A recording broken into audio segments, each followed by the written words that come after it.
नमस्कार, मुद्दा देख रहे हैं आप और मैं हूं आपके साथ ज्योति सांगवान। हरियाणा में लोकसभा चुनाव करीब आते आते चुनावी रैलियों जनसभाओं का सिलसिला तेज हो चुका है।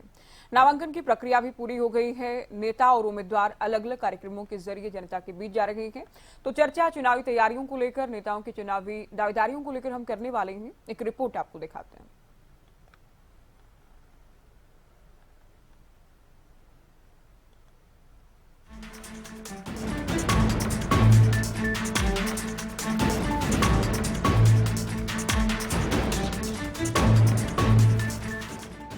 बढ़ती गर्मी के साथ हरियाणा में चुनावी तापमान बढ़ता जा रहा है। चुनावी तैयारियों के साथ साथ सियासी वार पलटवार का सिलसिला भी तेज हो गया है।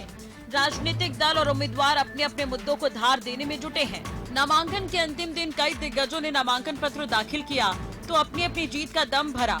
सीएम नायब सिंह सैनी ने करनाल विधानसभा उपचुनाव तो पूर्व सीएम मनोहर लाल ने करनाल लोकसभा का नामांकन पत्र दाखिल किया। फिर एक बार विरोधियों पर वार करते हुए सभी 10 लोकसभा सीट और करनाल विधानसभा उपचुनाव जीतने का दावा किया गया। और आज सभी नामांकन 11 के 11 पूर्ण हुए हैं। मैं सभी हमारे जो प्रत्याशी हैं उनको शुभकामनाएं देता हूं और नरेंद्र मोदी जी के नेतृत्व में बहुत बड़े मार्जिन के साथ सभी हमारे सांसद प्रत्याशी हमारे बड़े मार्जिन से जीत करके नरेंद्र मोदी जी को तीसरी बार देश का प्रधानमंत्री बनाने का काम हरियाणा प्रदेश की जनता करेगी। देखिए, जो काम किए हैं 10 वर्षों में, उन 10 वर्षों में टक्कर कहीं दिखाई नहीं देती, परंतु कांग्रेस जिस प्रकार से झूठ का सहारा लेकर के लोगों को बरगलाने का काम कर रही है, उसका भी लोग समझ रहे हैं कि कांग्रेस झूठ बोल करके लोगों को बरगला रही है। परंतु नरेंद्र मोदी जी ने और जो डबल इंजन की सरकार ने काम किए हैं वो लोगों के सामने है। 8 पहले हो गए थे, 3 नामांकन आज हुए हैं। एक फरीदाबाद में हुआ है, 2 यहाँ करनाल में लोकसभा और करनाल विधानसभा, ऐसे दोनों नामांकन आज यहाँ किए हैं। आज जनता में भरपूर उत्साह आप सब लोगों ने देखा है। इस प्रकार का उत्साह हर एक नामांकन में देखा गया है और इस जनता के उत्साह को देख करके मैं दावे से कह सकता हूँ कि हरियाणा की 10 की 10 लोकसभा सीटें और करनाल विधानसभा सीट 11 की 11 सीटें एक बहुत बड़े मार्जिन से हम लोग जीतेंगे और 4 जून को 11 कमल के फूल खिलाकर नरेंद्र मोदी जी की झोली में डालें। देखिए, ये जनता बताएगी, ना कांग्रेस बताए, ना हम बताएं, ना आप बताएं। आखिर विश्वास तुमको जनता पर करना पड़ेगा और जनता जो कुछ करेगी वो आपके भी सामने आएगा, कांग्रेस के भी सामने आएगा। वहीं हरियाणा के पूर्व मुख्यमंत्री भूपेंद्र हुड्डा ने हरियाणा में लोकसभा सीटें जीतने के साथ साथ कांग्रेस की हवा होने और मुकाबला कांग्रेस और बीजेपी में होने की बात कही। वहीं कांग्रेस कार्यकर्ताओं की गुटबाजी की तस्वीरें सामने आई तो वीरेंद्र सिंह ने जेपी की ओर से उनके कार्यकर्ताओं से बात न करने को लेकर नाराजगी जाहिर की। ये शिकायत थी कि जो हमारा यहाँ का प्रत्याशी है कांग्रेस का, वो संपर्क नहीं कर रहा और हम ये चाहते हैं कि एक कार्यकर्ताओं की बड़ी मीटिंग जिसमें 4-5 हजार कार्यकर्ता उचाड़ा हल्के से हों और कहीं ना कहीं किसी ना किसी रूप में वो मेरे साथ जुड़े हुए हैं, तो वो ये चाहते हैं कि जो प्रत्याशी हैं हिसार से वो उनके बीच में बैठें, उनसे बात करें, वोट मांगने के लिए और मदद करने के लिए ये काम करें। तो कार्यकर्ताओं की इच्छा हमेशा ये होती है कि अगर इलेक्शन के समय में भी उनकी कोई बात नहीं गौर करेगा तो उनको इस बात की तकलीफ होती है। तो मैंने ये कहा है कि मैं इसीलिए आज कार्यकर्ताओं को बुलाया था और मैंने ये कहा था कि 3 बजे तक का आज नॉमिनेशन पेपर का आखिरी दिन है। अगर आप कहो तो मैं हमारे जो प्रत्याशी हैं हिसार से कांग्रेस के, उनके साथ फार्म भरवाने चला जाता हूं। और अगर आपका यही विचार है कि आप सारे कार्यकर्ता हजारों की संख्या में इकट्ठे होके प्रत्याशी को अपने बीच में बुला के उनसे बात करें और वो आपसे प्रार्थना करे, आपसे कहे कि आप कांग्रेस को मजबूत करने के लिए, कांग्रेस को जिताने के लिए समर्थन करो, तो सभी की राय ये बड़ी कि ये सही तरीका है। जाहिर है लोकसभा चुनाव को लेकर देश भर के साथ साथ हरियाणा में राजनीतिक सरगर्मियां तेज हैं। हरियाणा में बीजेपी और कांग्रेस समेत सभी दल जीत का दम भर रहे हैं। बहरहाल देखना ये है कि हरियाणा की जनता दिग्गजों की किस्मत का क्या फैसला लेती है। News desk, Haryana news. चलिए चर्चा की शुरुआत करते हैं। डॉक्टर पंकज बेनीवाल जुड़ गए हैं हमारे साथ, प्रवक्ता बीजेपी, रमन सिंह प्रवक्ता कांग्रेस, विवेक चौधरी प्रवक्ता जेजेपी, ओंकार सिंह प्रवक्ता इनेलो, निवांश शर्मा प्रवक्ता आम आदमी पार्टी भी हमारे साथ डिबेट में जुड़ गए हैं। स्वागत है आप सभी का। शुरुआत बेनीवाल जी आपसे। चुनाव जब घोषित किए गए, तारीखों का ऐलान हुआ, उस वक्त आप लोग लेकर चल रहे थे कि 10 की 10 सीटें हम जीतने वाले हैं, टारगेट आप लोगों का था। अब जबकि नामांकन की प्रक्रिया खत्म हो गई है, सभी दलों के उम्मीदवार जाहिर है मैदान में आ चुके हैं, तो ये 10 का आंकड़ा वहीं पर टिका के, कॉन्फिडेंस कुछ कम हुआ के, या लक्ष्य अब कुछ कम हुआ के पहले के मुकाबले? नमस्कार ज्योति जी, सभी साथियों को नमस्कार, सभी दर्शकों को मेरा नमस्कार। भारतीय जनता पार्टी का एम 10 की 10 लोकसभा सीटें जीतने का पहले था, आज है और हमेशा रहेगा। हमारा ना ही इनके कैंडिडेट आने से कोई फर्क पड़ा है, ना पहले कोई फर्क पड़ा था। मनोहर लाल खट्टर जी ने पहले ही कह दिया था कि मैदान बिल्कुल खाली है, और मैं ये कहता हूँ कि आज भी मैदान खाली है, क्योंकि कांग्रेस की जिस तरह की लिस्ट आई है, या कांग्रेस की जिस तरह की आपसी फूट आप लोगों के सामने देखने को मिली, चाहे लोहारू हो, रेवाड़ी हो, फरीदाबाद हो, नहीं, कांग्रेस के फूट के बाद तो कहीं भी आप जायज हो चले सकती है। कांग्रेस की लिस्ट किस तरह की आई है, क्या कमी देख रहे हैं? कांग्रेस की लिस्ट में तो कोई कमी तो कम से कम नजर नहीं आती है। कांग्रेस की लिस्ट आने के बाद कैसे आपसी फूट आपके सामने है, आपके टीवी चैनल पे आ रही है। लोहारू से कैसे लात घुसे चले हैं, सिरसा में कैसे लात घुसे चले हैं, फरीदाबाद में करण सिंह दलाल जी क्या कह रहे हैं, अजय यादव क्या कह रहे हैं कि डीप रूटेड कॉन्स्पिरेसी हो रही है कांग्रेस के अंदर। भूपेंद्र सिंह हुड्डा का नाम लिए बिना उन्होंने कह दिया कि कुछ आला कमान के नेता, हरियाणा की जो शीर्ष नेतृत्व है या वरिष्ठ नेता है, उनको खत्म करने की साजिश कर रहे हैं। ये तो कैप्टन अजय यादव के बयान है। ये लिस्ट आने के बाद ही तो हुआ है, उससे पहले तो नहीं कह रहे थे ऐसे बयान। ये जब भी संगठन की बात हुई, जब भी लात घुसे चले थे, और आज इनकी एक कैंडिडेट की लिस्ट आ गई, उसके बावजूद भी इनका यही हालात है। तो हमें नहीं लगता कि कांग्रेस ऐसी कंडीशंस में, ऐसे माहौल के अंदर कहीं भी भारतीय जनता पार्टी को हरियाणा के अंदर चुनौती दे पाएगी। भारतीय जनता पार्टी ने जो आज तक अपने काम किए हैं, वो विजय संकल्प रैली के द्वारा आज तक 60 रैलियां और जनसभाएं या फिर हम रोड शो कहें, उनके माध्यम से हम अपनी विजय संकल्प जो रैलियां है हमारी, मनोहर लाल खट्टर जी और नायब सिंह सैनी जी जो हमारे मुख्यमंत्री है, उनके नेतृत्व में हमने लगातार की हैं। और आने वाले 22 मई से पहले जो रिमेनिंग हमारी 30 और हमारी विजय संकल्प रैलियां है, वो भी हम पूरी कर लेंगे। उसके बाद जो पार्टी के हाईकमान हमारे हैं, मोदी जी हैं, अमित शाह हैं, राजनाथ सिंह जी हैं, नितिन गडकरी हैं, ये सारे के सारे हरियाणा के अंदर आएंगे और अपनी अपनी बातों को, जो हरियाणा के लिए भारतीय जनता पार्टी ने किया है या पूरे देश के लिए जो जो चीजें की हैं, वो हरियाणा की जनता को बताएंगे। जैसे कि आज विजय संकल्प रैली के माध्यम से भी मनोहर लाल खट्टर जी और नायब सिंह सैनी जी लगातार हरियाणा की जनता से टच में है, कनेक्ट में है, बताते जा रहे हैं कि किस तरीके काम आज भारतीय जनता पार्टी ने पूरे देश के अंदर किए। जिन बातों के लिए 500 साल तक इंतजार करना पड़ता था, चाहे राम मंदिर का मुद्दा हो, चाहे कनेक्टिविटी को लेकर, क्योंकि रोड खराब है, पूरे देश को अगर आज रोडों के माध्यम से, कनेक्टिविटी के माध्यम से जोड़ा, एक राज्य को दूसरे राज्य से, एक जिले को दूसरे जिले से, या एक गांव को दूसरे गांव से, वो भारतीय जनता पार्टी के राज में हुआ है। जो बिजली की बात करें, पहले बिजली 24 घंटे नहीं आती थी, 12 घंटे नहीं आती थी। तो ये सारे के सारी बातें मैं कांग्रेस की आज चर्चा में भारतीय जनता पार्टी हरियाणा के लोगों के पास जा रहे हैं। रमन जी, बीजेपी ये कह रही है कि आप लोगों की जब से लिस्ट आई है, और इसमें कोई दोराय है भी नहीं, नेताओं के बयान तो सामने आ रहे हैं। अजय यादव का बयान था, आज वीरेंद्र सिंह ये कह रहे हैं कि जेपी को समर्थकों से वोट मांगने चाहिए। जब पार्टी ने उम्मीदवार की बना दिया है, तो क्या वीरेंद्र सिंह के समर्थकों से अलग से वोट मांगने की जरूरत पड़ेगी? तो क्या अपनों की जो गुटबाजी है, आपसे लड़ाई है, ये कांग्रेस को नुकसान तो नहीं पहुंचा देगी चुनाव में? ज्योति जी, मैं बड़ी जिम्मेदारी से आपको एक बात कहना चाहता हूं। हरियाणा कांग्रेस एक पटल पे चुनाव लड़ रही है, और हम 10 की 10 सीटों पर बड़े मजबूती से लड़ रहे हैं, ये जग जाहिर है। आज हालात हरियाणा में ऐसे हैं कि कांग्रेस के कैंडिडेट एक तरफा जीत रहे हैं। मैं एक बात पूछना, कहना और बताना भी चाहूँगा इसमें। ज्योति जी, आप बड़े ही वरिष्ठ हो, आप भी इतने सालों से इन चीज़ों को देखते हैं। मुझे एक चीज़ बता दीजिए, जब कैंडिडेट आ गए हैं, चाहे टिकट मांगना हर किसी का अधिकार है ज्योति जी, चाहे मैं भी क्यों ना हूँ, जो भी पार्टी का कार्य करता है। टिकट मिलने के बाद आप देखिए, राव दान सिंह जी के साथ किरण चौधरी जी खड़े मिले। जब मीडिया में या सोशल मीडिया में या एक ऐसा परसेप्शन बना, तो अपने करण दलाल जियों ने, उन्होंने एक संदेश भी जारी किया कि कोई परसेप्शन ना ऐसा बने।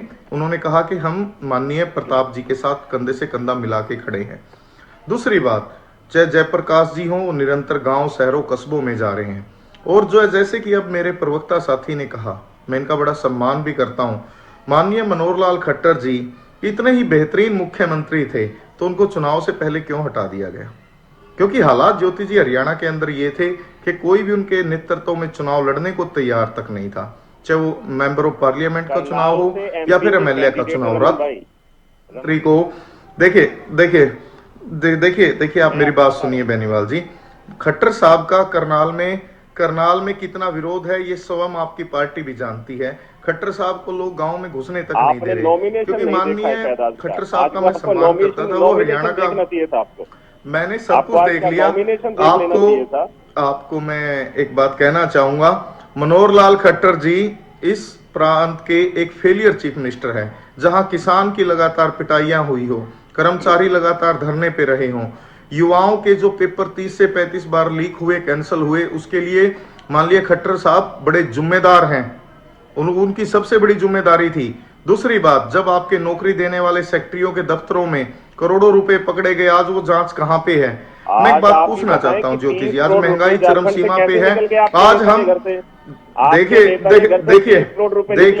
देखिए आप, मैं आपकी पीड़ा समझ सकता हूं बेनीवाल जी, मैं आपकी, मेरे भाई मैं आपकी पीड़ा समझ सकता हूँ। थोड़ा धैर्य रखें। आप एक ऐसे चैनल पे बैठे जिसको पूरा हरियाणा और हरियाणा से बाहर भी लोग देखते हैं, आपकी बुखलाहट को मैं समझ सकता हूँ, लेकिन आप थोड़ा धैर्य बनाएं। मैंने आपको बीच में, मैं बेनीवाल जी आप थोड़ा सुनने का मैं मानता हूँ बेनीवाल जी, मैंने आपको एक बार भी नहीं टोका। कांग्रेस पर एक बार फिर से आ जाइए, दूसरे फिर मैं आगे बढ़ती हूँ चर्चा। जी बोल। देखिए मैं आपको एक चीज बताना चाहता हूं, पार्टी ने हर सीनियर को, हर किसी को बात करके चुनाव में उतारा है। चाहे आप कहीं भी हरियाणा में देख लीजिए, हमारी बड़ी सम्मानित बहन है कुमारी शैलजा जी, वो भी बड़े सीनियर हैं। दीपेंद्र हुड्डा जी हमारे युवा नेता हैं। और आप एक एग्जाम्पल देखिए, सेट जो हुआ है पूरे हरियाणा में, हमने यूथ को भी टिकट देने का काम किया है। आज मनोहर लाल खट्टर जी हारने जा रहे हैं हमारे दिव्यांशु बुद्धि राजा जी से। ये हरियाणा में हालात देखिए। और आप कैंडिडेट की बात करते हैं ज्योति जी, रातों रात इन्होंने कैंडिडेट वो लिए हैं कि एक दिन पहले पार्टी ज्वाइन कर दी और अगले दिन टिकट दे दी जिंदल साहब को। मैं जिंदल साहब का सम्मान तो करता हूं, वो इस देश के बड़े उद्योगपति हैं। एक दिन पहले रातों रात, हाँ बिल्कुल, उसी दिन इनके पास कैंडिडेट तक नहीं है। खट्टर साहब के नेतृत्व में कोई चुनाव लड़ने को तैयार नहीं है और ये लोग हमसे जवाब मांग रहे हैं। सच्चाई तो ये है कि हरियाणा की 2.5 करोड़ आवाम इनसे जवाब मांग रही है, जो इन्होंने 10 साल खेल खेला है। जेजेपी को लूट का लाइसेंस देके हरियाणा को लूटा गया। और आज अगर जेजेपी इतनी ही अच्छी पार्टी थी, इनके साथ थी, तो आज उसके साथ चुनाव लड़ते हैं लोग। चलो ये इनकी पार्टी का अंदरूनी मामला, मैं इसमें नहीं जाना चाहता। लेकिन ज्योति जी, जो हरियाणा में कर्मचारियों पे, किसान पे, युवा पे, बेरोजगारी पे, जिन मुद्दों पे आज चर्चा होनी चाहिए, हम चाहते हैं उसी पे चर्चा हो। कैंडिडेट इन आ गए हैं, आप थोड़ा चुनाव को देखिए। और मैं बड़ी जिम्मेदारी से कहना चाहता हूं, हम 10 की 10 लोकसभा, चाहे वो हमारे एक इंडिया गठबंधन में कुरुक्षेत्र से हमारे सुशील गुप्ता जी क्यों ना हो, हम सब की सब जीतेंगे। और मैं बड़ी जिम्मेदारी से कह रहा हूं, मैं जेजेपी को चर्चा में शामिल करूंगा। जमानत जब्त होगी, आप देखना। ठीक है, देखते हैं 4 तारीख को क्या होता है। विवेक जी, आप अजय चौटाला कह रहे हैं कि हम कार्रवाई करेंगे उन विधायकों पर जो कि पार्टी लाइन से अलग जा रहे हैं। कोई विधायक कह रहे हैं रणजीत सिंह का साथ दूंगा, कोई करनाल में पहुंचकर ये कह रहा है कि बीजेपी के लिए मैं कैंपेनिंग भी करूंगा, मजबूती से बीजेपी जीते इस बात को सुनिश्चित करने में मैं भी प्रयास करूंगा। तो कब आप लोग कार्रवाई करने वाले हैं और किस तरह की कार्रवाई अब चुनाव के ठीक वक्त? अब आपने कहा कि अब अजय सिंह चौटाला जी कह रहे हैं कि कार्रवाई करें। मैं आपको याद दिलाना चाहूंगा, आपके चैनल पे बैठ के एक डिबेट हुई थी जिस दिन सियाग जी की वीडियो आउट हुई थी, जो ग्राम सियाग जी की। उसी दिन दुष्यंत जी ने अम्बाला में ये बात कही थी कि जो भी अगर कोई ऐसा काम करता है तो उसके खिलाफ सख्त से सख्त कार्रवाई की जाएगी। आज के दिन अगर कोई किसी भी पार्टी का प्रचार करना चाहता है वो स्वतंत्र है, आप रिजाइन दीजिए, जाके प्रचार कीजिए, कोई आपको नहीं रोक रहा। पर अगर कोई पार्टी के अंदर रहते हुए दूसरी पार्टी का प्रचार करेगा तो वो बिल्कुल भी बर्दाश्त योग्य नहीं होगा। आज हम तो एक चीज जानते हैं ज्योति, छोड़ने वाले छोड़ के चले गए, आने वाले आ गए। आज सभी की जुबान पे एक ही बात है, जेजेपी जेजेपी जेजेपी। आज 11 के 11 कैंडिडेट मजबूती से चुनाव के मैदान में है और मजबूती से चुनाव लड़ने का काम कर रहे हैं। आज हिसार में भी हमने नॉमिनेशन नैना सिंह चौटाला जी का फाइल कराने का काम किया, रोहतक से रविंदर जी का नॉमिनेशन फाइल कराया गया, तमाम कैंडिडेट्स का नॉमिनेशन फाइल कराया गया। और आपने एक बहुत अच्छी बात कही कि 4 तारीख को क्या होगा वो बताएगा। मैं भी यही बात कहता हूँ, 4 तारीख को क्या होगा वही विवेक जी बताने का काम करेगा। हम एक चीज जानते हैं, आप ये कह रहे हैं कि 11 की 11 सीटों पर मजबूत उम्मीदवार। तो पिछली बार देखिए आप लोग दुष्यंत से उम्मीदें थी लोगों को युवा के नाते कि एक युवा नेता हैं और जो इनेलो का भी वोट था या जेजेपी बनी उसका भी वोट था, प्लस आप लोगों के पास सहानुभूति भी थी। लेकिन अब जो आप लोगों के कोर वोटर्स हैं उनमें कहीं ना कहीं गुस्सा है पार्टी के खिलाफ, ही आप भी जानते हैं जिस तरह से विरोध का सामना करना पड़ रहा है।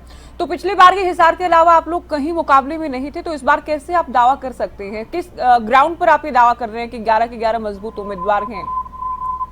ज्योति बिल्कुल बताना चाहूंगा, 4.5 साल सरकार में रहते हुए लोगों के काम कराने का काम हमने किया।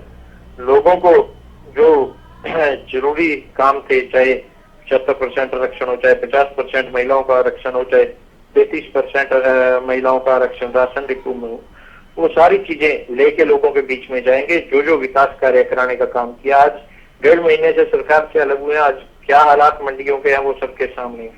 आज किसान की पेमेंट नहीं टाइम पे हो रही, वो सबके सामने है। हमने 72 और 48 घंटे के अंदर पेमेंट कराने का काम किया, वो चीज सब देख रहे हैं और सब बोल भी रहे हैं। आज किसान भी मंडी के अंदर बोलने का काम कर रहे हैं कि दुष्यंत जी के टाइम पे पेमेंट टाइम पे आती थी और उफान भी टाइम पे होता था। आज हम तो जो काम किए उन्हीं को लेके जनता के बीच में जा रहे हैं और जनता का पूरा प्यार भी मिल रहा है और साथ भी मिल रहा है। और जब 4 तारीख को नतीजे आएंगे सबके सामने भी होगा। आज बात यह है कि कांग्रेस वाले कह रहे हैं इन्होंने सेटिंग कर ली, बीजेपी वाले कह रहे हैं इन्होंने सेटिंग कर ली। मैं तो ये कहता हूँ दोनों ही सेटिंग करे बैठे। आज चाहे आप रोहतक का जिक्र कर लीजिए, चाहे करनाल का जिक्र कर लीजिए, चाहे फरीदाबाद का जिक्र कर लीजिए, चाहे गुड़गांव का जिक्र कर लीजिए, किस तरह सिरसा में कल एक वीडियो जारी होती है, सिरसा में किस तरह जुतम बाजार इनके बीच में होता है कांग्रेस वालों के, किस तरह आज रावधान सिंह के सामने कार्यकर्ता इनके लड़ने का काम करते हैं, वो सबके सामने। और जनता समझ भी रही है कि चल क्या रहा है। रियलिटी ये है आप कि लोगों के लिए जो कहा जा रहा है कि आप लोग बीजेपी से ही सेटिंग, पिछली बार भी बीजेपी के खिलाफ जाकर चुनाव लड़ा, बीजेपी के साथ सत्ता में बैठ गए, चुनाव से ठीक पहले कांग्रेस के नेता तो ये कह रहे हैं कि आप लोग वोट काटने के लिए मैदान में आ गए, फिर से बीजेपी के खिलाफ जो वोट है उसे काटने के लिए आप लोग मैदान में आ गए। नहीं, आज दिख रहा है लोगों को भी कि कौन आज बीजेपी के साथ सेटिंग करके चुनाव में जाने का काम कर रहा है। वो लोगों को सरेआम दिख रहा है किस तरह से ये कैंडिडेट को बाद मजबूत बताने का काम करते हैं, जिसको करनाल में कोई जानता भी नहीं, उस कैंडिडेट को उतारने का काम किया जाता है। जहां श्रुति चौधरी पिछले काफी लंबे समय से तैयारियां कर रही थी, उनकी टिकट काट दी जाती है। करण दलाल द्वारा क्या कुछ नहीं कहा जाता, वो तो इनके रिश्तेदार हैं, वो सबके सामने। हम तो ये जानते हैं, हमारी तो एक ही हमेशा से शुरू से एक सोच रही है कि हमने अगर गठबंधन किया था तो लोगों के हित के लिए किया था, लोगों के साथ जो वादे किए थे उनको पूरा करने के लिए किया था और वो करके भी दिखाया।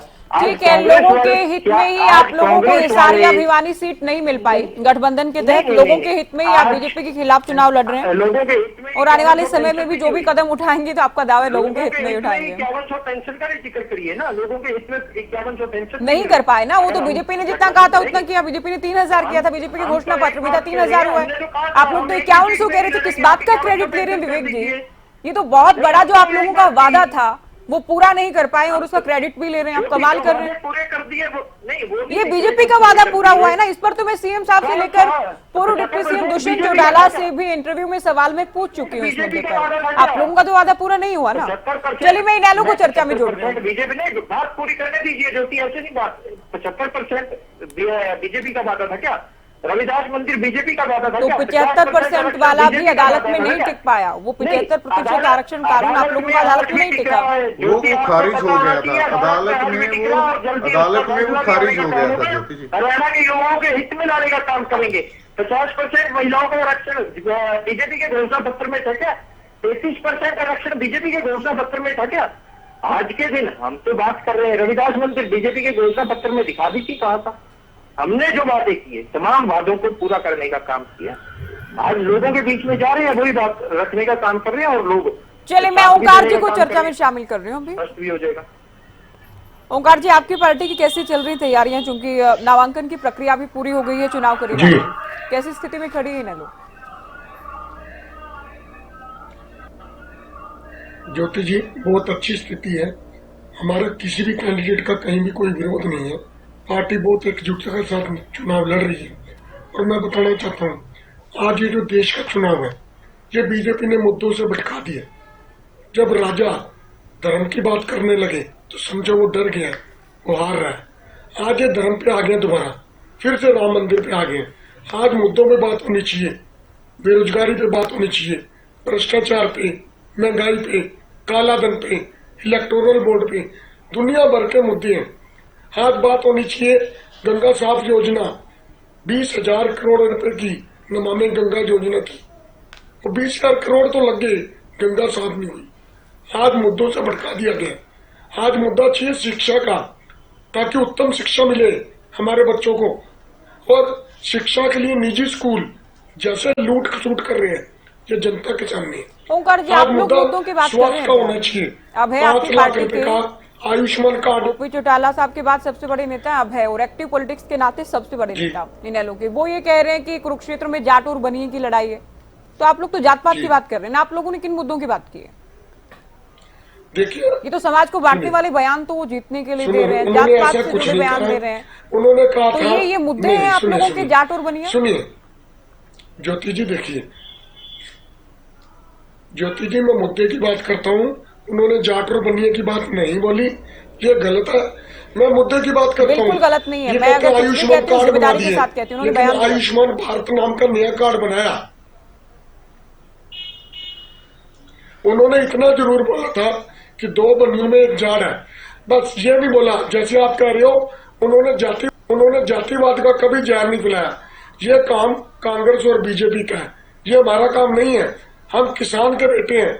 और देखिए, पूरे हरियाणा में एक अभय सिंह चौटाला ही तो है जो विधानसभा में किसान की आवाज उठाता है। और ज्योति जी, आप नहीं समझते कि क्या लोकसभा में एक ऐसे शख्स की जरूरत है जो किसानों की आवाज अच्छे से रख सके उसमें। आज सॉरी, मेरा गला कुछ खराब है तो मैं ठीक से बोल नहीं पा रहा हूँ, लेकिन मैं इतना कहना चाहता हूँ, चौधरी अभय सिंह चौटाला जिस तरह से विधानसभा में जनता की आवाज, किसान की आवाज, मेरे की आवाज बने, वैसे ही लोकसभा में बनेंगे।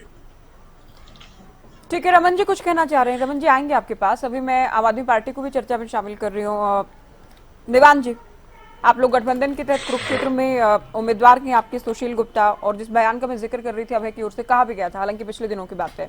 तो आप लोग किन किन मुद्दों के साथ मैदान में हैं और कितनी मजबूती से इलेक्शन फाइट कर रहे हैं कुरुक्षेत्र में? देखिए, बहुत बहुत नमस्कार और धन्यवाद समय देने के लिए। देखिए, कुरुक्षेत्र में प्लस पूरे हरियाणा में जहाँ जहाँ भी हम इंडिया गठबंधन के साथ लड़ रहे हैं, हम पूरी मजबूती से लड़ रहे हैं। हमारा संगठन बहुत ही डिसिप्लिन्ड और एक एक्शन ओरिएंटेड संगठन है। हमारी जहाँ जहाँ ड्यूटी लगाई गई है, कांग्रेस के जिन जिन कैंडिडेट्स के साथ लगाई गई है, हमारी पूरी लीडरशिप उन कैंडिडेट्स के साथ में ग्राउंड में मेहनत कर रही है। हमारे लाखों कार्यकर्ता पूरे हरियाणा में इंडिया गठबंधन के लिए वोट मांग रहे हैं।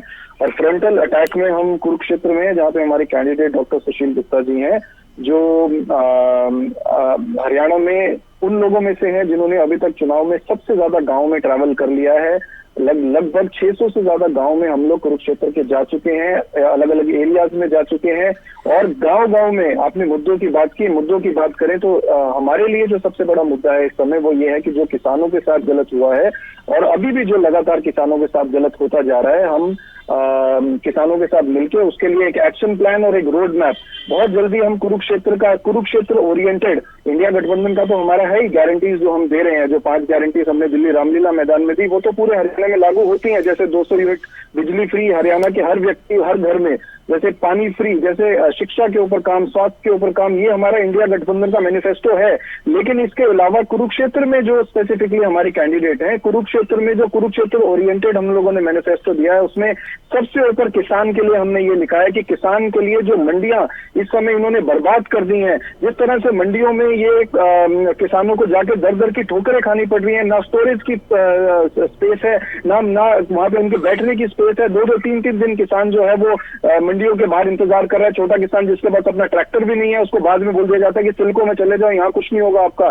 सिल्को में वो धक्के खाता हुआ जाता है, ना वहाँ पानी पीने की व्यवस्था, ना वहाँ शौचालय की व्यवस्था। उसको उसका जब नंबर आता है उसको ये बोल दिया जाता है कि आपकी जो गेहूं है उसके अंदर नमी है, उसकी क्वालिटी सही नहीं है, उसका जो दाना है वो सही नहीं है, उसकी क्वांटिटी में प्रॉब्लम है, और उसको हैरेस करके वहां से उसको औने पौने दाम में बेचने को मजबूर किया जाता है। ये आम आदमी पार्टी और इंडिया गठबंधन की सरकार आएगी तो ये बिल्कुल बंद किया जाएगा और इसको रीवैम्प किया जाएगा। जो मंडी स्ट्रक्चर हम लोग किसानों को स्वामीनाथन रिपोर्ट में हम बोलते हैं, हमने खुलेआम कहा है, हमने ओपनली किसानों से प्रॉमिस किया है कि हम उस चीज को ऑन ग्राउंड इंप्लीमेंट करके दिखाएंगे।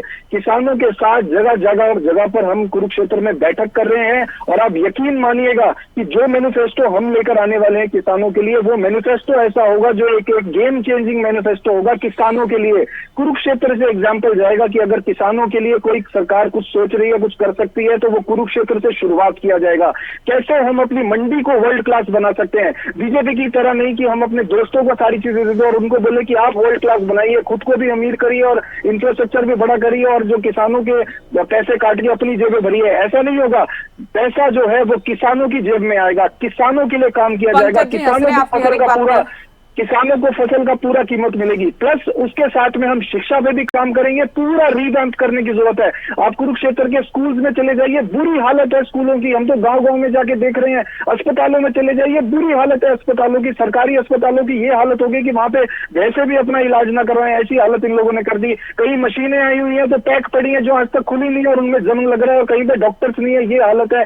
उसके बाद इंफ्रास्ट्रक्चर की बात कर लीजिए, जितने कनेक्टिंग हाईवेज है कुरुक्षेत्र के बिल्कुल डिस्पोज हो चुके हैं। वो मुद्दे हैं जो कि लगभग हर एक चुनाव में कर दी है, उस हालत को सुधारने वाले हर चुनाव में ये मुद्दे रहते हैं बिल्कुल अगर ग्राउंड जनता से काम मुद्दों पर शुरू वोट करने करे वाले। तो। लेकिन आप लोग तो पिछले चुनाव से लेकर अगर मैं बात करूं, इन मुद्दों को तो उठाते ही आए आप लोग, लेकिन जनता ने तो नहीं समझाना, कंसिडर नहीं किया इन मुद्दों को। तभी आप लोगों को हार ही मिलती आई है। आप ऐसा कैसे कह सकते हैं कि जनता ने कंसिडर नहीं किया? जनता ने दिल्ली में कंसिडर नहीं किया? नहीं, जनता ने दिल्ली में कंसिडर नहीं किया। मैं तो हरियाणा की बात कर रही हूं। पंजाब में कंसिडर नहीं किया तो हरियाणा में तो हम पहली बार ही लड़ रहे हैं। दिल्ली फुल स्ट्रेंथ हरियाणा में हम पहली बार लड़ रहे हैं। दिल्ली या पंजाब तो हरियाणा का गेटवे नहीं बन पाया आप लोगों के लिए कि पंजाब और दिल्ली के बीच में होने के नाते हरियाणा के वोटर्स ने आप लोगों को गंभीरता से अभी तक नहीं लिया। मैं ये जानना चाह रही हूँ इस बार इन मुद्दों को समझेगी क्या? नहीं मैडम, आप रुकिए। आपने अभी जजमेंट दी है, आपने कहा कि गेटवे नहीं बन पाया है, कुछ नहीं हो पाया है, लोगों ने एक्सेप्ट नहीं किया। आपका क्या डेटा है? किस डेटा के रिसर्च के हिसाब से, क्या क्रोनोलॉजी है आपके इस डेटा एनालिसिस की? किस डेटा के हिसाब से कह रहे हैं आप ऐसा? सिंगल जीत हासिल नहीं हम कर तो पाए। हरियाणा के जिला परिषद चुनाव भी जीते हैं, जो कि हरियाणा का आपको बात कहनी तो कह लीजिए, पूरी कीजिए, फिर मैं बोलती हूँ। जी, हमारे हरियाणा में जिला परिषद भी जीते हैं, मेंबर्स जीते हैं, सरपंच जीते हैं। हम तो गांव-गांव में चुनाव जीत रहे हैं। हम तो पहली बार फुल स्ट्रेंथ चुनाव लड़ रहे हैं हरियाणा में। आप कैसे कह रहे हैं कि गेटवे नहीं बन पाएगा? बिल्कुल बनेगा।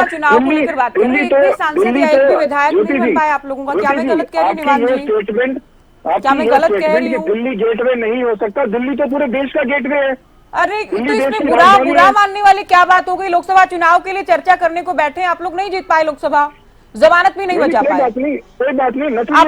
आप कह रहे हैं ना, मैं किस ग्राउंड पर ये कह रही हूँ, विधानसभा भी नहीं जीत पाए, तो कोई बात नहीं कहिएगा। ये मत कहिए कि मैं गलत कह रही हूँ। आप ये कहिए कि हम पिछली बार से अच्छा प्रयास करेंगे, मजबूती से लड़ेंगे, इस बार जनता को समझाएंगे अपने मुद्दे। मेरे सवाल पर कैसे सवाल हो सकता है?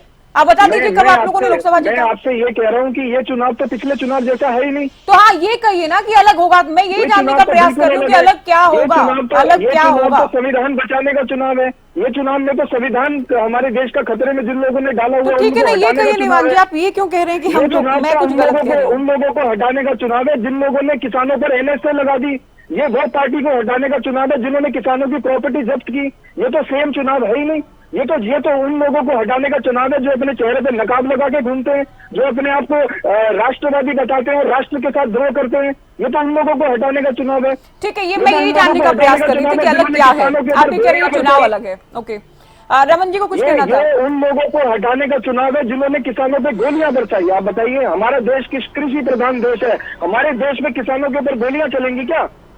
हमारे देश में इस पार्टी ने किसानों पे गोलियां चलाई है, इनको हटाने का चुनाव है ये। ठीक है, आपका उत्तर आ चुका है। रमन जी कुछ कहना चाह रहे बहुत देर से। रमन जी बोले जल्दी।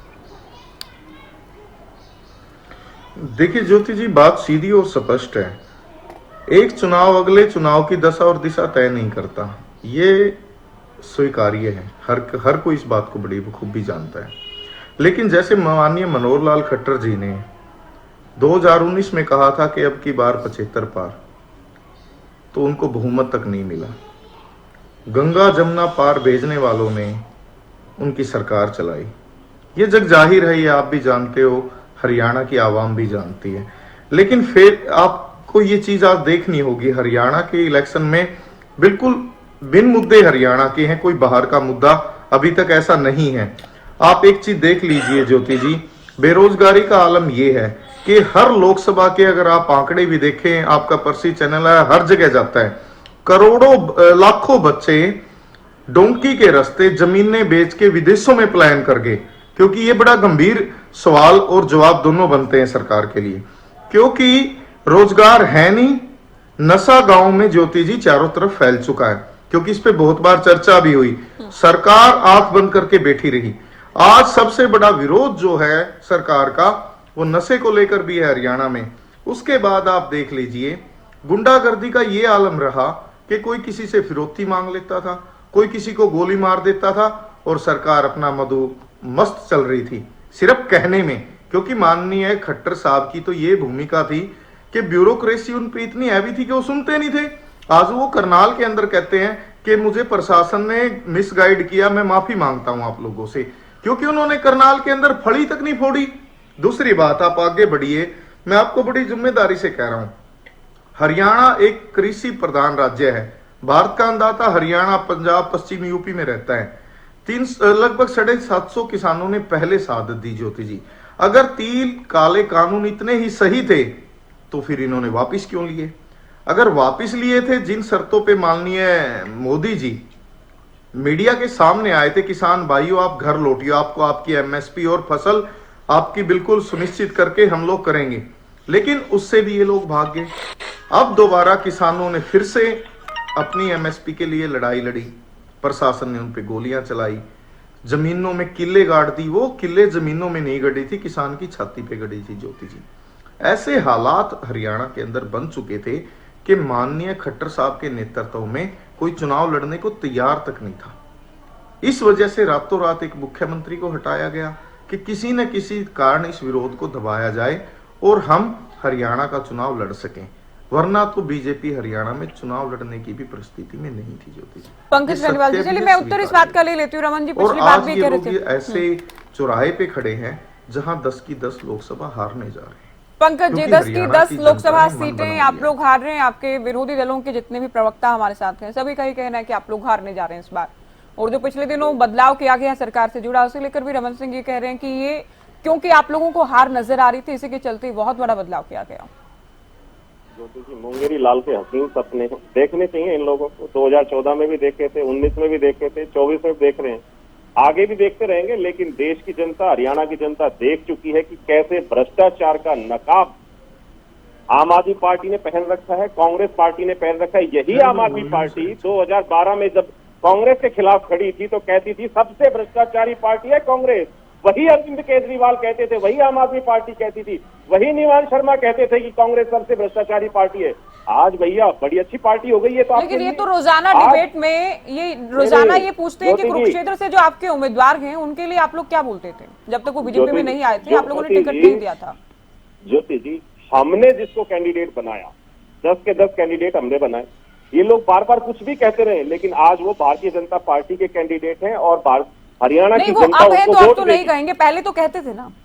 जब आप पहले की बातें याद दिला रहे हैं कि ये पहले क्या कहते थे कांग्रेस के लिए, तो आप लोग क्या कहते थे? ये इन्हीं का सवाल है। ये आम आदमी पार्टी और कांग्रेस के हवाले से मैं पूछ रही हूँ। रोजाना चूंकि डिबेट होती है, रोजाना ये मुद्दा उठता है, तो आप जब ये कह रहे हैं पहले इस तरह की बातें थी, तो आपके उम्मीदवार को लेकर आपकी पार्टी का क्या रुख था जब वो आपकी पार्टी में नहीं थे? हमने किसी पे भी अगर कुछ एलिगेशन लगाया, कुछ बोला, हमने कोर्ट से उनके केस वापस नहीं लिए। अगर कोर्ट में केस चल रहा है तो आज भी चल रहा है। अगर दोषी साबित होंगे तो कोर्ट, सुप्रीम कोर्ट अगर दोषी साबित करेगा तो जेल में जाएंगे। भारतीय जनता पार्टी किसी का साथ नहीं देती। ये कांग्रेस की पार्टी नहीं है, या फिर अरविंद केजरीवाल की आम आदमी पार्टी नहीं है कि दिल्ली में जो मर्जी करो, कितना भी भ्रष्टाचार करो। मनीष सिसोदिया जेल में, सत्येंद्र सिंह जेल में है, ये कह रहे हैं कि हमारा शिक्षा स्वास्थ्य का मॉडल है। शिक्षा स्वास्थ्य का मॉडल तो इनका जेल की हवा खा रहा है। ये कहते थे अरविंद केजरीवाल सबसे बड़े ईमानदार है, कट्टर ईमानदार बोलते थे। मैं कहता हूं सबसे कट्टर भ्रष्टाचारी अगर पूरे देश के अंदर है तो अरविंद केजरीवाल है, आम आदमी पार्टी है। ये कहते हैं कि हमारा लाखों का संगठन, इनके तो नेताओं के कांग्रेस के बैनरों पे फोटो तक नहीं है। और ये बात करते हैं कांग्रेस के रमन सिंह जी के हमारा सबका इकट्ठा हो गया। कुमारी शैलजा के बैनर पे हुड्डा की फोटो नहीं है, दान सिंह के पे कुमारी शैलजा की फोटो नहीं है, श्रुति चौधरी की फोटो नहीं है। कैसे बात करेंगे? जनता साफ देख रही है। कैसे लोहारू में आप जूते चप्पल चलाए, सिरसा में जूते चप्पल चलाए। कर्ण सिंह दलाल जी ने क्या कहा? ईंट से ईंट बजा दूंगा। अरे कैसी मानसिकता के साथ आप हिंसक लोग हैं और देश को हिंसा की राह पर ले जाने के लिए आज आमदा है। सैम पित्रोदा ने आपका जितना भी विचार था, जो राहुल गांधी की सोच थी, या जो आपका न्याय पत्र था, जो आपका इंडिया गठबंधन का था, वो सारा सैम पित्रोदा ने पूरे देश के सामने लाके रख दिया। अगर आप लोग सैम पित्रोदा की बात से सहमत है, दोनों के दोनों प्रवक्ता, तो मुझे बताएं। और आईएनएलडी के प्रवक्ता ने राम मंदिर पर सवाल उठा दिया। क्या राम विरोधी है? क्या ये कांग्रेस आज तक राम विरोधी थी, आम आदमी पार्टी राम विरोधी थी? आप इनेलो का भी चेहरा आज आपके सामने आ गया है। ये लोग राम मंदिर के खिलाफ है। कैसी बात आप लोग बीजेपी के साथी जो जमानत जब्त पार्टी है, उसका पूरा नाम का व्याख्या ये होती है कि जमानत जब्त पार्टी। उनके पास ये जो 11 कैंडिडेट का जिक्र कर रहे, 11 कैंडिडेट के अलावा एक आदमी नहीं बचा इनके पास। आम आदमी पार्टी 1.5 लाख लोगों का संगठन का दम बढ़ने वाली एक कैंडिडेट नहीं निकाल पाई कुरुक्षेत्र से। दिल्ली से इंपोर्ट करके कैंडिडेट अपना लेकर के आए, वही प्रभारी, वही प्रदेश अध्यक्ष, वही कैंडिडेट आपके 1.5 लाख में से एक आदमी नहीं निकाल पाए आप लोग संगठन के लिए। आप लोगों को जो झूठ और मक्कारी जो आप लोगों ने की है, बार बार किसान का नाम ये लोग ले रहे हैं। SYL का पानी देना भी भगवंत मान का आम आदमी पार्टी का काम था। वही कुरुक्षेत्र की जनता, वही कुरुक्षेत्र के किसान आज पूछना चाहते हैं आम आदमी पार्टी से, सुशील गुप्ता जी से, निवान शर्मा जी से, कि भैया SYL का पानी कब दोगे? बाढ़ का पानी अगर ज्यादा आ जाए तो आपके भगवंत मान कहते हैं, हरियाणा के लोगों का मजाक उड़ाते हैं। ठीक है, मैं निवान जी को कुछ कहना है। निवान जी थोड़ा इंतजार अभी कीजिए, मैं जेजेपी और इनेलो के बाद आपके पास आऊंगी। ठीक है पंकज जी, आपकी बात पूरी हुई यहाँ पर। विवेक जी, नहीं, मेरी बातें पूरी नहीं हुई है। ज्योति जी, इनको बहुत लंबा समय दिया, इन्होंने बार बार क्वेश्चन उठाए कि काम नहीं किए। मैं बताता हूं कि विकसित भारत की नींव अगर रखी गई है तो 2014 से लेकर 2024 तक रखी गई है। आज इंफ्रास्ट्रक्चर में भारत देश सबसे 1 नंबर पर है। आज अगर देश अगर आगे निकल रहा है तो रेल कॉरिडोर अगर आप देखेंगे तो कितने रेल कॉरिडोर हमारे बना दिए गए हैं। सारे के सारे जितनी भी रेलवे क्रॉसिंग थी सब पर पुल बना दिए गए, अंडरपास बना दिए गए। सोलर एनर्जी में देश आज आगे निकल रहा है, ईवी मैन्युफैक्चरिंग में सबसे आगे निकल रहा है, ग्लोबल मैन्युफैक्चरिंग में आज दूसरे नंबर पर इतनी उपलब्धियां हैं, तो फिर भी ये बातें धर्म की और मंदिर की क्यों करते हैं आप लोग? क्यों ना करें, क्यों नहीं करें ज्योति जी? अगर भारत देश का 500 साल में रोजाना ये मुद्दा उठ रहा है, जिस बात का जिक्र ओंकार जी ने भी किया कि क्या क्या जरूरत पड़ जाती है, फिर अगर उपलब्धियां लेकर जाइए, अगर वहाँ पर राम मंदिर बनता है तो किसी को परेशानी है क्या? चलिए मैं अभी सब नहीं मानते। आप लोगों के सामने कई मोर्चों पर कई चुनौतियां हैं। देखिए, विधायकों को बचा पा रहा, जिसका हम रोजाना जिक्र कर रहे हैं, वो मुद्दा बना रहेगा क्या? जो नेता छोड़कर जा रहे हैं उनको पार्टी के साथ, संगठन के साथ जोड़कर रखना। जितने भी लंबित मामले थे सारे खत्म किए जाएंगे। ठीक है पंकज जी, अभी रुक जाइए, आपने अपनी बात बहुत विस्तार से अब कह ली है। क्योंकि बीजेपी के खिलाफ चुनाव लड़ा, बीजेपी के साथ 4.5 साल तक आप लोग रहे, तो अब एक बार फिर से भरोसा जनता का जीत पाना, ये बहुत बड़ा चैलेंज रहेगा आप लोगों के सामने। ज्योति, अभी मैं सुन रहा था सभी प्रवक्ताओं को, सभी ने बहुत विस्तार से अपनी बात रखी, ज्ञान देने का काम किया। आपने कहा कि बीजेपी के साथ सरकार चलाई, बिल्कुल चलाई। सरकार चला के जो लोगों से वादे किए थे वो तमाम वादे पूरे करने का काम किया। अभी मैं सुन रहा था मेरे बीजेपी के प्रवक्ता साथी बेनीवाल जी नए जो बने हैं, वो कह रहे थे कि एक आदमी रहा, बहुत बढ़िया बात की इन्होंने। मैं अभी डिबेट पे बैठा था, इसी दौरान इनके जो भिवानी से कैंडिडेट हैं धर्मवीर जी, उनकी एक फोटो आती है, एक ही आदमी बैठा है सुनने के लिए, अगर आपका कैमरा दिखा सके। आज ये हालात इनके हैं और ये बातें करते हैं 10 की 10 सीट जीतने की। अभी इन्होंने जिक्र किया ज्योति, मैं बताना चाहूंगा कि रेलवे क्रॉसिंग के ऊपर पुल बना दिए।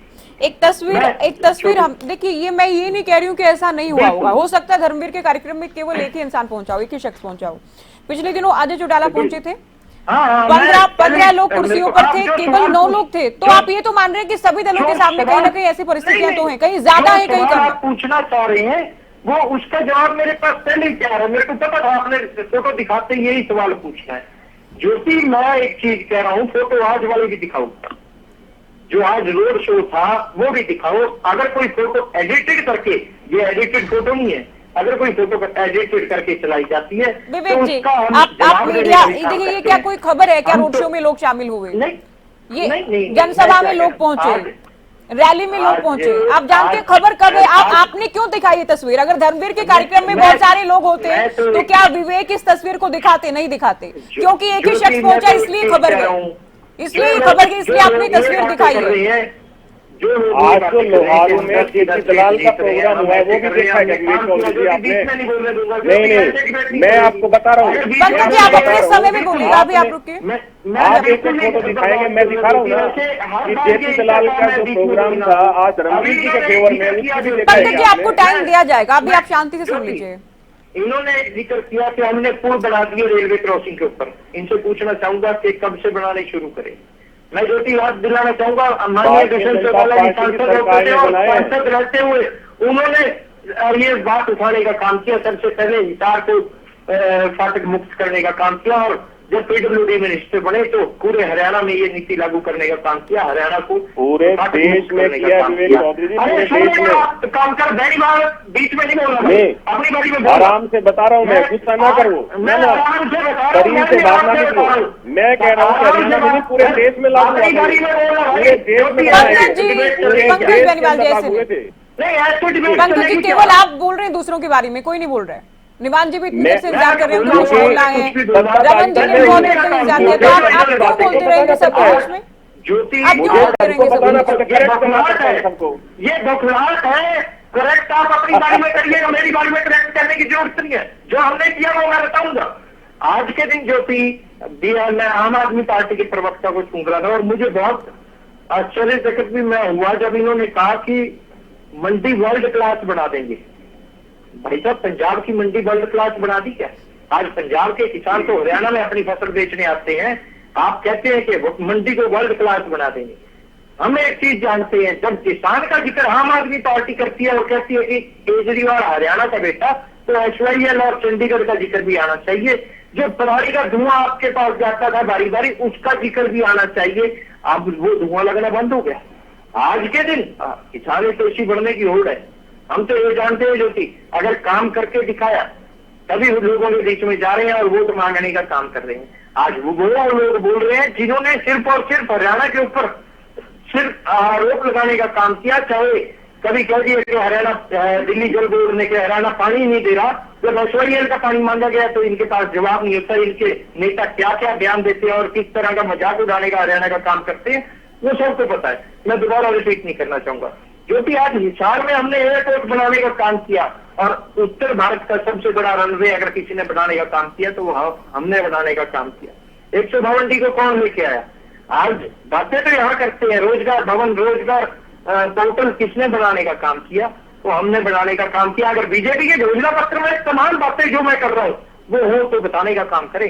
बीजेपी के प्रवक्ता यहाँ मेरे वो अपनी बारी में बताए कि हमारे घोषणा पत्र में ये बात थी। स्टार्टअप पॉलिसी लाने का काम किसने किया? जो कि प्रधानमंत्री नरेंद्र मोदी जी ने भी जिस चीज को विवेक जी, जितना साढ़े 4.5 साल में जो अच्छा हुआ उसका क्रेडिट आप लोग ले लेंगे, जो बुरा हुआ उसका दोष आप बीजेपी को देंगे। जनता देखिए, जनता सब समझती है। और दुष्यंत ने 2014 का चुनाव लड़ा, 2019 का चुनाव लड़ा, आप ये मान रहे हैं सांसद रहते हुए बहुत अच्छा काम किया। मैं पहले भी आपसे पूछती हूँ कि फिर क्यों नहीं लोकप्रियता आजमा लेते, इस बार भी चुनाव लड़ते? नहीं लड़ नहीं रहे क्या? खुद इलेक्शन फाइट कर रहे हैं दुष्यंत चौटाला, उम्मीदवार हैं किसी सीट से? कौन? दुष्यंत चौटाला जी लड़ रही है। दुष्यंत चौटाला की आज के दिन मैं एक चीज, वो तो पहले भी, वो तो डब्बाली से लेकर बारडा, वो तो विधायक पहले भी थी, अब भी विधायक है, दूसरी बार के विधायक हैं। अब वो लोकसभा का लड़ती नहीं, फिर दुष्यंत चौटाला की विधायक नहीं है क्या? नहीं, उन्होंने पहले भी तो लोकसभा का लड़ा, उसके बाद विधानसभा, उसके बाद विधानसभा भी लड़ा, विधानसभा उसके बाद लड़ा उन्होंने, फिर लोकसभा लड़ा, लोकसभा हारे, फिर विधानसभा लड़ा। चुनाव लड़ता देखना चाहते हैं, वो इच्छा भी आपकी जल्दी पूरी होगी जिस दिन दुष्यंत चौटाला जी चंडीगढ़ में जाएंगे और उन्हें मुख्यमंत्री बनाने का काम जननायक जनता पार्टी और हरियाणा प्रदेश की जनता करने का काम करेगी। दुष्यंत जी विधानसभा में जाएंगे, लोकसभा में एक आदमी हमारे परिवार से गए हैं, श्रीमती नैना चौटाला जी, उनको भेजने का हमने चलिए मैं ओंकार जी का रुख करेंगे, उससे पहले निवान जी को कुछ कहना है। जो भी बीच में विवेक जी काफी टाइम दे चुके हैं आपको, काफी टाइम दे चुके हैं, अब काफी समय ले चुके हैं। सब कोई बोलेंगे, किसी के बीच में कोई बोला, मेरे बीच में हर कोई बोलेगा। मैं तो एक बात कह रहा हूँ, जो बात माननीय मोदी जी ने भी मानने का काम किया, डिजिटल लाइब्रेरी अगर इनके घोषणा पत्र में कोई भी पा दे तो मैं मान जाऊंगा। आज नरेंद्र मोदी जी ने भी डिजिटल लाइब्रेरी को अडॉप्ट करने का काम किया, वो हमने 2019 के घोषणा पत्र में रखने का काम किया था। आज तमाम गांव में कम्युनिटी सेंटर बनाने की बात हो, रात घर बनाने की बात हो, हमने बनाने का काम किया। लोगों को ठीक है, उपलब्धियां आपको लग रहा है कि आपकी पार्टी की उपलब्धियां हैं, देखते हैं जनता को कितना समझा पाएंगे आप लोग। निवान जी कुछ कह रहे थे, निवान जी आप बोले। जी देखिए, मैं ये कह रहा था कि अभी बात ये चल रही थी हमारी कि 2014-2019 में भी जनता ने क्यों बीजेपी को वोट दिया। मैं उस पर एक बात कहना चाहता हूँ कि देखिए 2014 में ये देश के लिए विजन लेके आए थे, लोगों ने इनके विजन के साथ कनेक्ट किया और इनको वोट किया। 2019 में इन्होंने कहा कि हम काम नहीं कर पाए क्योंकि 70 साल के गड्ढे हैं, हमें भरने में समय लगेगा, तो लोगों ने एक बार फिर इन पे विश्वास किया कि चलो हो सकता है ऐसा हो, तो 2019 में इनको वोट दिया। इन्होंने 2019 में 2022 का एक प्लान जनता के सामने रखा कि हम 2022 तक जो है किसानों की आय दुगना कर देंगे, 2 करोड़ नौकरियां दे देंगे, हर सर पे छत दे देंगे। आज आप उसमें से किसी भी एक मुद्दे पर इनसे बात कर लीजिए, ये बात करने के लिए तैयार नहीं है। 2022 निकल गया, 2023 निकल गया, 2024 आ गया, उनमें से एक भी इनकी बात पूरी नहीं हुई। अब ये क्या कर रहे हैं कि अब ये 2047 का विजन दे रहे हैं, तो अब जनता को समझ में आ गया है। अब ये लड़ाई जो है ये आप एक इसकी डेप्थ को समझिएगा कि ये लड़ाई जो है ये अब बन गई है संविधान वर्सेस डेमोक्रेसी वर्सेस तानाशाही। कांग्रेस भ्रष्टाचारी जी हम उसके साथ मिले हैं, भ्रष्टाचारी आज अरविंद केजरीवाल भी भ्रष्टाचार में लिप्त है, आज आम आदमी पार्टी भी भ्रष्टाचार में लिप्त है। आज लड़ाई है संविधान की नहीं, आज लड़ाई है आपको अपने आप को बचाने की, राहुल गांधी को बचाने की, केजरीवाल को बचाने की। आज है भ्रष्टाचार। आप शुरुआत से सबके बीच में बोल रहे हैं पंकज जी। आज देखिए मैं यही बोल रहा हूँ कि अब जो है जनता के सामने ये क्लैरिटी आ गई है कि ये लोगों की मंशा ये है, क्योंकि इनको पता लग गया है कि कहीं कहीं ये बहुत बुरी तरह से चुनाव हार रहे हैं, तो ये बैकडोर एंट्री करना चाहते हैं। ये चाहते हैं कि सूरत की तरह जो इनके विरोधी हैं वो सामने आए ना, पर्चे रद्द करवा दो, ये नॉमिनेशन रद्द करवा दो, इंदौर की तरह जो कैंडिडेट को गायब कर दो, चंडीगढ़ की तरह जो है चुनाव चुरा लो, कैमरे के ऊपर चोरी कर रहे हैं। तो इनकी मंशा बिल्कुल क्लियर है, ये संविधान को खत्म करना चाहते हैं, ये सुप्रीम कोर्ट को नहीं मानते हैं। सुप्रीम कोर्ट ने कहा कि जो हरियाणा का बेटा अरविंद केजरीवाल है वो सुप्रीम पावर है दिल्ली में, लेकिन इन्होंने वो पलट दिया 5 मिनट के अंदर। दिल्ली के मुख्यमंत्री और हरियाणा के बेटे को जेल में उठा के डाल दिया। अब हरियाणा की जनता पूछ रही है कि हमारे बेटे को, जिसने पूरी दुनिया में हरियाणा का नाम रोशन कर दिया, जिसने एजुकेशन मॉडल बना दिया, जिसने हेल्थ मॉडल बना दिया, जिसने दुनिया भर को सिखाया कि कैसे कम से कम रिसोर्सेज में अच्छी से अच्छी शिक्षा बच्चों को दी जा सकती है, उनका भविष्य सुधारा जा सकता है, वही मॉडल लेके हम पंजाब गए, वही मॉडल लेके हम हरियाणा में आना चाहते हैं। इन्होंने अरविंद केजरीवाल की आवाज बंद करने के लिए उसको जेल में डाल दिया, जेल में भी टॉर्चर कर रहे हैं। तो कानूनी मामला है ना, तो अदालत की जमानत नहीं है, पूरी तरह से कानूनी मामला है, उस पर हम क्या बहस कर सकते हैं। ओंकार जी अंतिम कमेंट आपको, मैं आखिरी कमेंट ले रही हूं। लेकिन आखिरी कमेंट मेरा ये है कि मैं ये कहना चाहता हूं कि ये जो लड़ाई है इस बार इन्होंने काम कुछ नहीं किया, ये संविधान वर्सेस तानाशाही की लड़ाई है, डेमोक्रेसी वर्सेस तानाशाही की लड़ाई है, ये बीजेपी वर्सेस जनता की लड़ाई है। जनता इनको जवाब देने जा रही है। ओंकार जी बोलिए।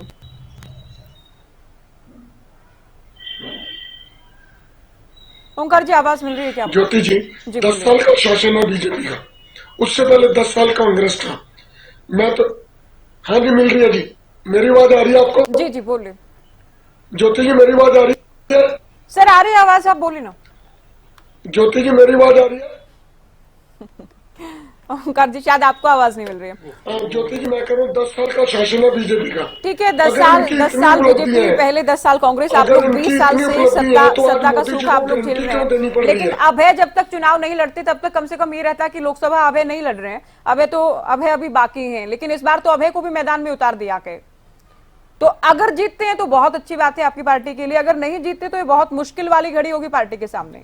बिल्कुल, अब तो सबसे बड़े नेता को भी मैदान में ले आए थे, बाकी क्या बचा था? ज्योति जी अभय चौटाला जी 100% जीतेंगे। ज्योति जी अभय चौटाला जी किसान की आवाज है और किसान नेता गुरनाम सिंह रूमी ने भी कल उनको समर्थन दे दिया। वो 100% जीतेंगे। और मैं तो ये कहना चाहता हूँ, अगर बीजेपी की इतनी उपलब्धि है तो ऐसा क्या कारण हुआ मोदी जी को गारंटी देनी पड़ी? आज तक किसी प्रधानमंत्री ने ये कहा है कि मेरी गारंटी, अरे विश्वास ही काफी है, नाम ही काफी है, इनको गारंटी देने की क्या जरूरत पड़ेगी? इसका मतलब है ये जितनी बातें करते हैं सब जुमले होते हैं, झूठ होते हैं, इनकी कोई बात सच्ची नहीं होती। आज तभी मोदी जी कहते हैं मोदी की गारंटी, और गारंटी भी क्या, 5 किलो अनाज। 5 किलो अनाज किसको दे रहे हैं? 82 करोड़ लोगों को, और वो भी 3-3 घंटे लाइन में लगते। आज जनता परेशान है, हताश है, दुखी है और इस सरकार से छुटकारा चाहती है। हम तो हरियाणा की बात करेंगे। हरियाणा में महंगाई, बेरोजगारी, भ्रष्टाचार, अपराध, पेपर लीक, प्रॉपर्टी आईडी, परिवार पहचान पत्र, पेंशन कार्ड देना, पीले कार्ड काट देना, पोर्टल, इतनी समस्याएं हैं। जनता परेशान है, इनसे छुटकारा चाहती है। और इस छुटकारा दिलाने के लिए कांग्रेस को पहले 10 साल दिए, लेकिन कांग्रेस सफल नहीं हुई। जेजेपी जो आज बातें कर रही है, इन्होंने 4.5 साल जनता के लट लगवाए। आज जेजेपी को बीजेपी ने औकात दिखा दी। आज इनको पता लग रहा है। आज किसान याद आ रहा है जेजेपी को, लेकिन किसान को पिटवाया किसने? जेजेपी ने। उस टाइम नहीं बोले, जब कृषि बिल आए तब नहीं बोले। 750 किसान शहीद हुए, तब जेजेपी वाले वर्कर नहीं बोले, अब बोल रहे। क्यों? क्योंकि उनको पता है किसान इनको घुसने नहीं दे रहे। आज बीजेपी जेजेपी दोनों का विरोध है। ठीक है, मैं आखिरी कमेंट्स ले रही हूँ। रमन जी, आपसे एक सवाल भी मेरा रहेगा। जींद उपचुनाव के बाद रामविलास शर्मा ने भूपेंद्र हुड्डा को जो कहा था कि सुरजेवाला का कांटा निकाल दिया, उसके बाद बहुत बार इन शब्दों का इस्तेमाल हुआ। तो इस बार ऐसा तो नहीं कि फरीदाबाद में करण दलाल कांटा निकाल देंगे, भिवानी महेंद्रगढ़ में किरण है, हिसार में बीरेंद्र सिंह है, जो कि सोनीपत सीट को भी अफेक्ट कर सकते हैं?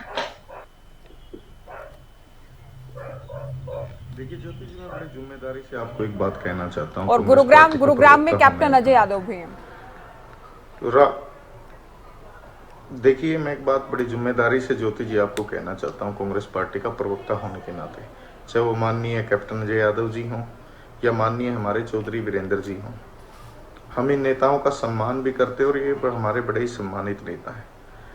लेकिन यादव साहब बिल्कुल भी आज नाराज नहीं है। पार्टी में टिकट मांगना हर किसी का अधिकार है। अगर पार्टी ने किसी को टिकट दी है तो उसके बाद हमारा सबका एक ही फैसला है कि उस कैंडिडेट की तन मन धन से बिल्कुल पूरी मजबूती से खड़े होकर मदद करनी है। ऐसा हमने पहले ही बिल्कुल स्पष्ट किया है और आज ये बात हो भी रही है। दूसरा सवाल आपका जो था माननीय रामविलास शर्मा जी, ज्योति जी आप किन की बात करते हैं? उनकी तो खुद भी बीजेपी में कोई भूमिका नहीं है। वो बेचारा नामांकन कराने गया था, हिसार बार ही खड़ा रह गया, उसको किसी ने अंदर तक नहीं बुलाया। वो तो मीडिया में सब में आया ज्योति जी, लेकिन चलो हम उनका सम्मान करते हैं। लेकिन आप किनका जिक्र कर रहे हो? वो खुद कांटे की तरह बाहर निकले पड़े हैं। उनकी भूमिका क्या है आज बीजेपी में? ना एमएलए है, ना एमपी है, ना मंत्री है, ना कोई कुछ है। वो बेचारा खुद ताऊ खाट दे बेटा मैं कहीं और लेटा। तो मतलब कहने का ये कि आप उन पे अगर मैं उन पे भी आज कमेंट करूंगा, बात कर रही थी, उनका बयान था। और राजनीति में समय बदलता रहता है, हमेशा अच्छा है हमेशा बुरा नहीं रहता है, भूमिका भी बदलती रहती है। मैं बीजेपी से आखिरी कमेंट ले रही हूँ ज्योति जी, मैं वही आपको कहना चाह रहा हूँ। ठीक है, पंकज जी अंतिम कमेंट आपका। पंकज बेनीवाल जी। आज ज्योति जी, आज बात संविधान को लेकर के काफी सारे साथियों ने कही। बिल्कुल मैं भी कहता हूं कि चुनाव अब की बार संविधान को पूरे देश में लागू जिसने किया भारतीय जनता पार्टी ने, उसके लिए है। और जिन लोगों ने लागू नहीं होने दिया पूरे देश के अंदर कानून को, जो अंबेडकर जी का संविधान था, उसको पूरे देश की जनता देख चुकी है कि भारतीय जनता पार्टी मोदी की सरकार ने 370 धारा को हटा करके जम्मू कश्मीर में भी भारतीय संविधान को, अंबेडकर जी के संविधान को लागू करवाया है। और ये वही लोग हैं इंडिया अलायंस के जो 370 धारा के खिलाफ है, कहते हैं कि हम फिर से भारत का संविधान जम्मू कश्मीर से हटवा देंगे। तो आज लड़ाई बिल्कुल इसी चीज की है कि संविधान कौन पूरे देश के अंदर लागू करवाता है, वो है नाम नरेंद्र मोदी, भारतीय जनता पार्टी। और वो कौन सा संगठन है, कौन सा ऐसा आतंकी संगठनों के साथ मिलकर के काम कर रहा है? वो इंडिया अलायंस है जो चाहता है कि 370 धारा फिर से संविधान से हटे और जम्मू कश्मीर में फिर से आतंकवाद फैले, टेररिज्म फैले। वैसे ही हरियाणा के लोग जैसे पहले मरते थे 2014 से पहले, वैसे ही फिर से सबके मांग उजड़ जाए, सबके बच्चे सूने हो जाए, ऐसे ये लोग चाहते हैं। इंडिया अलायंस के लोग इस संविधान में 370 धारा हटाकर के आतंकवाद को बढ़ावा देना चाहते हैं पूरे देश के अंदर। चलिए, शुक्रिया सभी का, आप लोगों का बहुत शुक्रिया। चर्चा में शामिल आप हुए और लोकसभा चुनाव को लेकर, हरियाणा को लेकर, हरियाणा के मुद्दे और तमाम दलों की चुनावी तैयारियों और दावेदारियों को लेकर हमने चर्चा की है। फिलहाल दीजिए इजाजत, नमस्कार।